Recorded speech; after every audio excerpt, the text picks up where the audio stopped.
Dear viewers, मैं गरिमा स्वागत करती हूँ आप सभी का मेरे channel quick learning with ease पे। आई होप आप सभी बहुत अच्छे होंगे। तो अब जहाँ तक है जो केवीएस पीआरटी का रिजल्ट है वो सितंबर के एंड तक आ सकता है। तो अगर आप अभी से प्रिपरेशन कर रहे हैं तो आप अपनी प्रिपरेशन को थोड़ा तेज़ कर दीजिए। देखिए, जब तक आपका रिजल्ट आए जब तक आप अपनी डेमो टीचिंग और जो इंपॉर्टेंट टॉपिक्स हैं उनको कंप्लीट करके रख दीजिए, जिससे कि जैसे ही रिजल्ट आए उसके बाद से आप अपने कम्युनिकेशन स्किल्स और पर्सनैलिटी पे थोड़ा ध्यान दे पाएँ कि आपको किस तरीके से वहाँ पे अपने आप को प्रेजेंट करना है।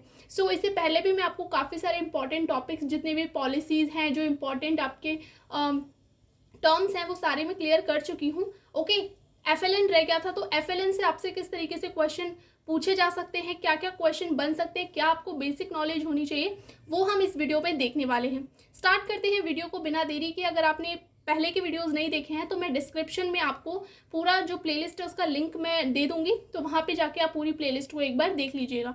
स्टार्ट करते हैं। तो देखिए, सबसे पहला क्वेश्चन यही है कि एफएलएन की फुल फॉर्म क्या है। एफएलएन की फुल फॉर्म देखिए फाउंडेशन लिटरेसी एंड न्यूमरेसी है।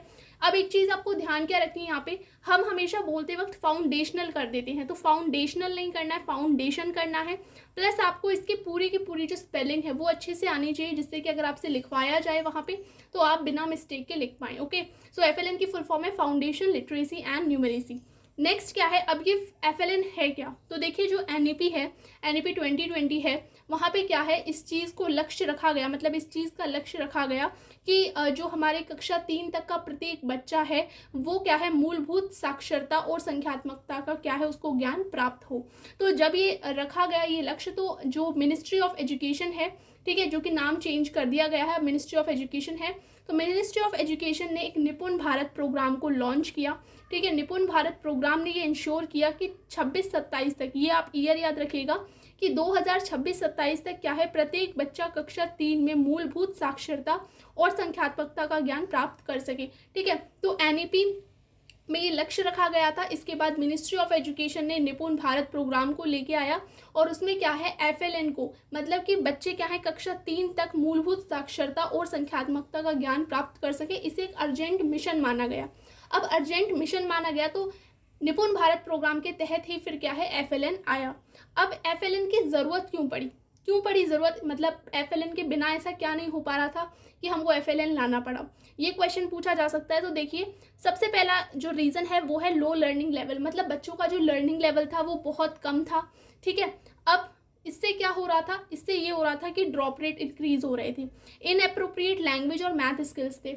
इन सभी का मीनिंग एक यही है। देखिए, लो लर्निंग लेवल का रीज़न क्या है, सबसे पहले अगर बच्चा ठीक से पढ़ नहीं पाता, ठीक है, फ्लुएंटली नहीं पढ़ पाता या फिर मीनिंगफुली नहीं पढ़ पाता, तो कहीं ना कहीं क्या है, उसके ब्रेन में वो जो सारी चीज़ें हैं वो क्या है, कॉम्प्रिहेंड नहीं हो पाती। जब कॉम्प्रिहेंड नहीं हो पाती तो बच्चे को चीज़ें समझ भी नहीं आती, और जब समझ नहीं आता तो क्या होता है कि जो बच्चे का लर्निंग लेवल है वो कम हो जाता है, और जब बच्चे को चीज़ें समझ नहीं आती तो उसे बोझ जैसी लगती हैं, बोझ लगती हैं तो पढ़ाई को छोड़ देता है, और क्या है, ड्रॉप रेट यहाँ पे इंक्रीज होता है।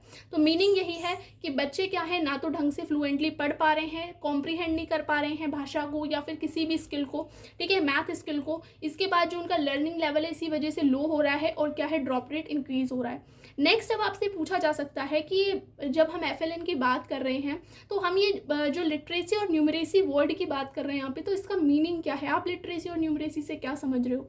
तो देखो, लिटरेसी का मीनिंग यहाँ पे क्या है, हमको बच्चों को लिटरेसी मतलब कि मूलभूत साक्षरता में देना क्या है, बच्चों को सिखाना क्या है, तो डिकोडिंग करना सिखाना है। मतलब बच्चे साउंड और जो सिंबल हैं उनको अच्छे से क्या है, डिकोड कर पाएँ, साउंड को समझ पाएँ, जैसे ए बी सी, पेन में पे, इस तरीके के वर्ड्स को क्या है वो समझे। इसके बाद उनके सिंबल्स को भी समझे, ए बी सी डी, ये इनके सिंबल्स भी उन्हें पता हो। अब वो ए सुनते हैं तो उनके माइंड में ए भी बने, साथ में एप्पल भी बने, तभी वो अच्छे से कॉम्प्रिहेंड करेंगे। नेक्स्ट है रीडिंग फ्लुएंसी और रीडिंग कॉम्प्रिहेंशन। अब देखिए, फ्लुएंसी और कॉम्प्रिहेंशन क्या है, बच्चा जब वर्ड्स को मिला के पढ़ना शुरू करेगा जब भी क्या है कि उसको समझ आएगा वो वर्ड। ठीक है, जब समझ आएगा तभी क्या होगा, वो कॉम्प्रिहेंड करेगा, उसके ब्रेन में उसकी पिक्चर बनेगी, या जिस तरीके से भी हमको एक ब्रेन में समझ आता है ना वो समझ उसकी बनेगी। ठीक है, और वो फ्लुएंटली पढ़ पाएगा उस चीज़ को। अब राइटिंग सबसे लास्ट में आती है, जब बच्चा से अच्छा से कॉम्प्रिहेंड कर रहा है, फ्लुएंटली पढ़ रहा है, सिम्बल्स को डिकोड कर पा रहा है, तो राइटिंग फिर मतलब लास्ट का स्टेप है कि उसे राइटिंग भी आए। अब न्यूमरेसी से आप क्या समझ रहे हो, तो देखो न्यूमरेसी से बच्चे को visualization, pre number concept, shape, measurement और डेटा हैंडलिंग की बात की गई है। यहाँ पे क्या है, सबसे पहले बच्चे को क्या है, विजुअलाइजेशन, मतलब कि वो देख के भी चीज़ों को समझे, ठीक है, देख के मतलब उसे समझ आए कि छोटा बड़ा लंबा चौड़ा ये सब। प्री नंबर कॉन्सेप्ट की वो समझे गोल क्या है, ठीक है, लंबा क्या है, छोटा क्या है, पतला क्या है, मोटा क्या है, ये सारी चीज़ें। शेप्स आप जानते हैं, रेक्टेंगल, स्क्वायर, ये सब। मेजरमेंट और डेटा हैंडलिंग, मेजरमेंट का मतलब है कि बच्चा थोड़ा बहुत क्या है, नापना भी, जैसे कि छोटी क्लासेस में होता है कि अंगुलियों से नापते हैं या फिर हम स्केल से नाप रहे हैं, ये दो चीज़ें रहती हैं, ठीक है। इसके बाद डेटा हैंडलिंग में क्या रहता है, डेटा हैंडलिंग ऐसा नहीं बहुत लंबा चौड़ा डेटा हैंडलिंग होता है। यहाँ पे डेटा हैंडलिंग का एक चैप्टर भी है स्मार्ट चार्ट करके। उसमें क्या है, जैसे कि किसी गार्डन में मानिए बहुत सारे तरह के फूल हैं, गुलाबी हैं, पीले हैं, नीले हैं, तो अब जब बच्चों से एक चार्ट बनवाया जाए, इस तरीके का एक पूरा चार्ट बनवाया जाए और उसमें उस चार्ट में पूछा जाए कि रेड फ्लावर्स कितने हैं, ब्लू फ्लावर्स कितने हैं, तो बच्चा उसमें से देख के ऐसे डिकोड करके मतलब लिखे कि हाँ रेड फ्लावर 4 है, ब्लू फ्लावर 5 है, इस तरीके से लिख पाए, मतलब उसे एक चार्ट के टाइप में उसे बनाना है, ठीक है। तो ये डेटा हैंडलिंग का कॉन्सेप्ट है। नेक्स्ट है, आपसे पूछा जाता है कि एफएलएन के डेवलपमेंटल गोल्स क्या हैं, विकासात्मक लक्ष्य क्या है, हम ये बच्चों को मतलब क्या चाहते हैं, हम बच्चों से हम क्या विकास करना चाहते हैं, हमें क्या ज़रूरी है उनके अंदर डेवलप करना। तो देखिए सबसे पहले बच्चे स्वस्थ हो। अब बच्चे स्वस्थ हों का पढ़ाई से क्या लेना देना है, तो देखिए स्वस्थ जो जब हमारा स्वस्थ शरीर में स्वस्थ दिमाग का विकास होता है या निवास होता है, तो यही बात है कि जब बच्चे स्वस्थ होंगे तो उनका दिमाग भी स्वस्थ होगा, वो स्वस्थ तरीके से ही पढ़ पाएंगे, ठीक है। नेक्स्ट है, बच्चे इवॉल्व लर्नर बने और बच्चे इफेक्टिवली कम्युनिकेट कर पाएँ।